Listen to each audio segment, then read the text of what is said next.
Well, thank you so much. It is really an honor for me to be here and actually quite moving.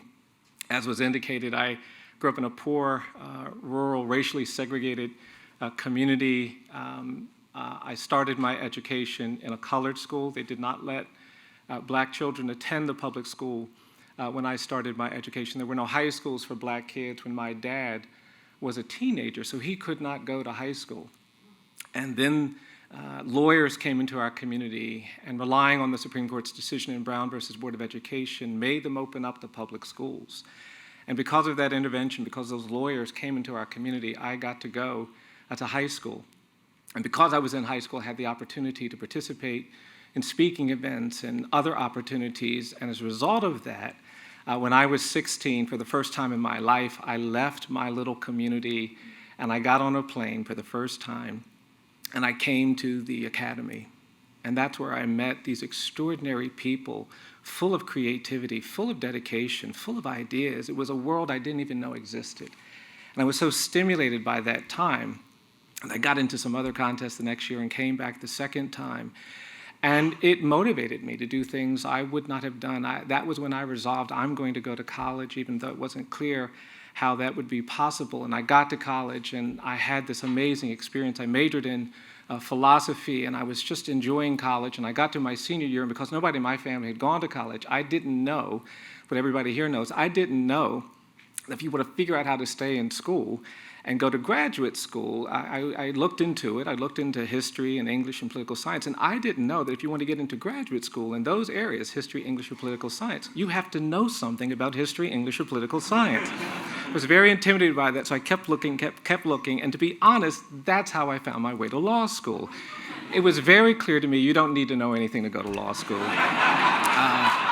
But I signed up for that, and I began thinking about how it was the law that created the opportunity for me to do what I do. And when I finished, I felt a calling to work for the poor and the accused and the condemned. I was worried about the emergence of what I believe was our era, characterized by the politics of fear and anger. We had politicians that were arguing to us, be afraid and be angry, and I was concerned that if we allowed ourselves to be governed by fear and anger, we would tolerate things that we shouldn't tolerate. I actually believe that fear and anger are the essential ingredients of oppression and injustice. If you go anywhere in the world where people are being abused and mistreated, if you ask the abusers why they do what they do, they'll give you a narrative of fear and anger that just seemed to be this complete disregard for the rights of people who were falling down. We declared a misguided war on drugs. We said that people who are drug addicted and drug dependent are criminals, and we began putting them in jails and prisons by the thousands, the hundreds of thousands. Our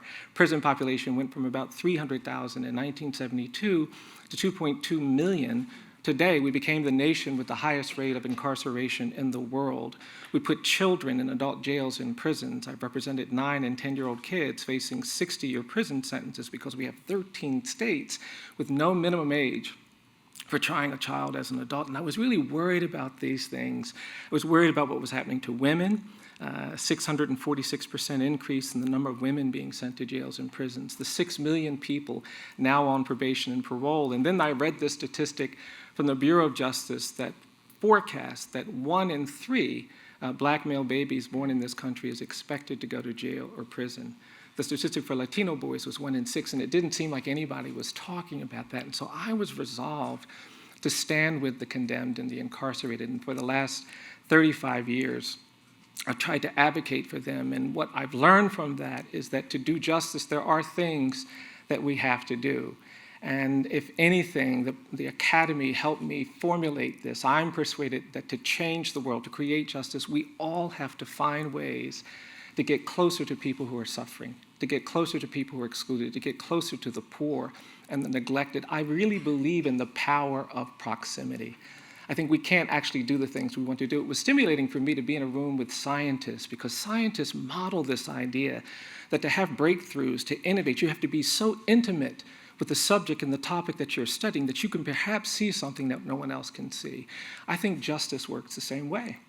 Many of us have been taught to stay away from the bad parts of town. I believe we have to do the opposite. We've got to get closer to the marginalized and the excluded.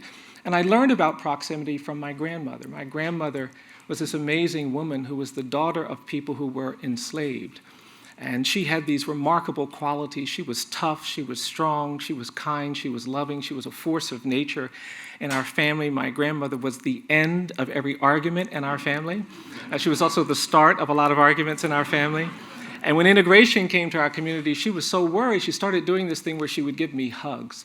And she'd squeeze me so tightly, I thought she was trying to hurt me. And then she'd see me an hour later and she'd say, "Bryan, do you still feel me hugging you?" And if I said no, she would jump on me again. So by the time I was done, I figured out, and every time I would see my grandmother, I'd say, "Mama, I always feel you hugging me."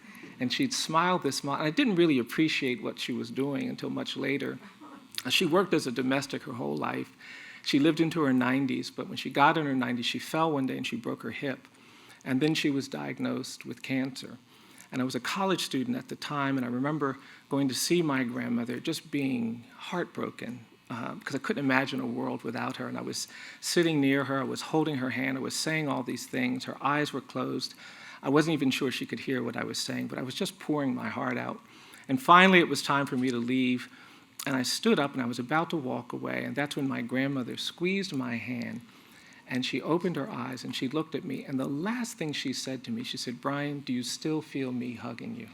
And then she said, "I want you to know I'm always going to be hugging you." And there have been times in my life when I have felt the embrace of that woman. And for me, proximity means that when we get close enough to the poor and the excluded and the incarcerated and the disfavored and those who are hated, we can do, if nothing else, the one simple thing that I believe is key to creating human rights in the world. We can get close enough to people and wrap our arms around them and affirm their dignity and their humanity. And it seems silly, but I am persuaded that that's the way we begin to create justice. I'm also persuaded that we have to change the narratives that are out there that undermine our commitments to the rule of law, our commitment to fairness. We've built a museum and a memorial in Montgomery, Alabama, because I think the narrative about race has to change. I don't think we're free in this country. I think we're burdened by our history of racial inequality that's created a kind of smog in the air, and it doesn't matter where you go, you're breathing in this polluted air created by our long history of racial inequality that we haven't addressed. We are a post-genocide society. What we did to Native people when Europeans came here was a genocide, but we didn't call it that. And we created this narrative that Native people are savages. And that created this narrative that led us to tolerate slavery for 2.5 centuries. And I think the great evil of American slavery wasn't the bondage and the involuntary servitude. I think it was the narrative we created that black people aren't the same as white people. They're not as good as white people. They can't do this, they can't do that. And we never confronted that narrative. We passed a 13th Amendment that talks about ending involuntary servitude, but it doesn't say anything about ending that narrative of racial difference. And it's why I've argued slavery didn't end in 1865, it just evolved. It turned into a century where black people were lynched, pulled out of their homes, mutilated, and we didn't talk about it. Our legal systems failed us, and it created a kind of trauma. Older people of color come up to me sometimes, they say they get angry when they hear people talking about how we're dealing with domestic terrorism for the first time in our nation's history after 9/11. They said, we grew up with terror.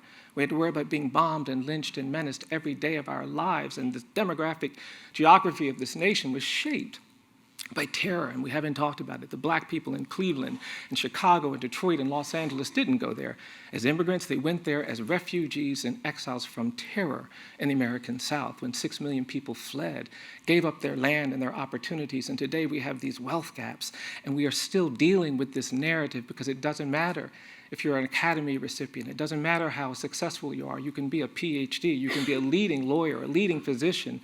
But if you're black or brown, you will go places in this country where you're going to have to navigate a presumption of dangerousness and guilt. And I'm old enough to now tell you that it's getting exhausting to constantly have to navigate. And so I want us to get to something better. And for me, that's narrative work. I see what's happened in South Africa and Rwanda after they experienced horrific human rights violations in Germany. In Berlin, you can't go 200 meters without seeing a marker or a stone placed next to the home of a family of Jewish people who were abducted during the Holocaust. The Germans want you to go to the Holocaust Memorial because they're trying to change the narrative. They don't want to be thought of as fascists and Nazis. There are no Adolf Hitler statues in Germany, but in this country, we haven't done that. And so I believe we need an era of truth and justice, and we've opened these sites in Montgomery, and I invite you all to come to participate in this narrative work. Next, I believe that we have to stay hopeful. That's been my challenge and been my calling. I believe that hopelessness is the enemy of justice, that injustice prevails where hopelessness persists. And when we allow ourselves to be hopeless about what we can do, when we don't accept that we have to believe things we haven't seen, we accept things we should never accept. I'm persuaded that hope is our superpower.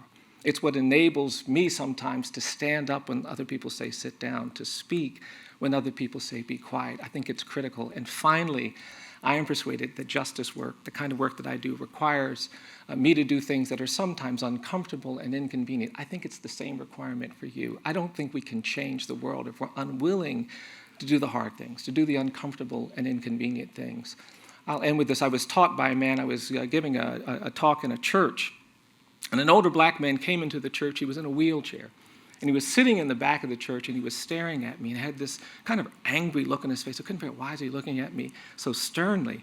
And I got through my talk, and people came up. They were very nice and appropriate, but that older black man kept sitting in the back with that stern look on his face. And finally, when everybody else walked away, this older man wheeled himself to the front of the church. And when he got in front of me, he put his hand up. He said, "Do you know what you're doing?" And I just stood there. And then he asked me again. He said, "Do you know what you're doing?" And I mumbled something. I don't even remember what I said. Then he asked me one last time. He said, "Do you know what you're doing?" And that's when that man looked at me. He says, "I'm going to tell you what you're doing." And the man looked at me and he said, "You're beating the drum for justice. You keep beating the drum for justice." And I was so moved. I was also really relieved because I just didn't know what was about to happen. And then this man grabbed me by my jacket and he pulled me into his wheelchair. He said, "Come here, come here, come here. I'm going to show you something." And this man turned his head. He said, "You see this scar right here?" He says, "I got that scar in 1963 in Greene County trying to register people to vote." He turned his head. He said, "You see this cut I have down here at the bottom of my neck? Got that cut in Philadelphia, Mississippi, 1964, trying to register people to vote." He turned his head. He said, "You see this dark spot?" He said, "That's my bruise. Got my bruise in Birmingham, 1965, trying to register people to vote." And that's when this man looked at me. He said, "I'm going to tell you something, young man." He said, "People look at me, they think I'm some old man sitting in a wheelchair covered with cuts and bruises and scars." He said, "But I'm going to tell you something." He said, "These are not my cuts." He said, "These are not my scars." He said, "These are not my bruises." He said, "These are my medals of honor." I think we honor what it means to do justice work when we sometimes position ourselves in difficult places. I believe really simple things. I believe that each of us is more than the worst thing we've ever done. I think if someone tells a lie, they're not just a liar. I think even if someone kills someone, they're not just a killer. And justice requires that we understand the other things they are before we judge them. I am persuaded that the opposite of poverty isn't wealth. Sometimes I think we talk too much about money. I am persuaded that the opposite of poverty is justice. And when we do justice, we deconstruct the conditions and systems and structures that sustain inequality and poverty. And finally, I believe that this is a wonderful institution because it inspired a poor black kid from the rural South to dream dreams big enough that he could one day be invited back. And I cannot tell you how meaningful that is. I cannot tell you how grateful I am for that. But mostly, I cannot tell you how excited I am to be a part of a community of people like you who I hope will find ways to get proximate, change narratives, stay hopeful, and do uncomfortable things. Thank you all very, very much.